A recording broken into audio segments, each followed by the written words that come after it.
Friends, आज मैं आपको बताने वाली हूँ कि गो के साथ कब टू यूज़ किया जाता है और कब टू यूज़ नहीं किया जाता। चलिए पहले देखते हैं कि गो के साथ टू कब यूज़ किया जाता है। When to use go with to.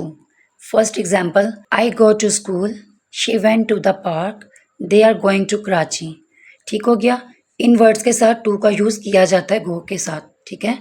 Next हमारे पास है विदाउट टू। मीन्स के गो के साथ टू नहीं लगता। Go home, go abroad, go here and there, go upstair and downstairs. In words के साथ टू का यूज़ नहीं करते। जब भी ये वर्ड्स आ जाएंगे आपने गो के साथ टू नहीं लगाना।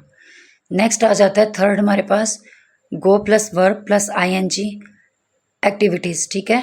इसके अंदर जब भी वर्ब आ जाती है दो इकट्ठी तो आपने एक वर्ब गो के बाद जब दूसरी वर्ब आ जाएगी ING लगाना है। इसके सेंटर में आपने टू नहीं लगाना।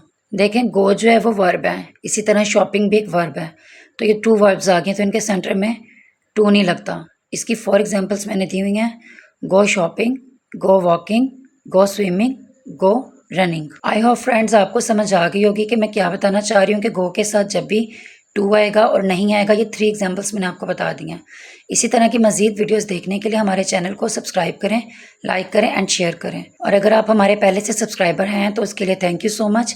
और हमारी वीडियो को बार बार देखा करें ताकि आप अच्छे से इंग्लिश बोलना सीख जाएं। और दूसरों को भी शेयर किया करें ताकि दूसरों को भी नॉलेज मिल सके। मिलते हैं नेक्स्ट वीडियो में नेक्स्ट टॉपिक के साथ। अल्लाह हाफिज़।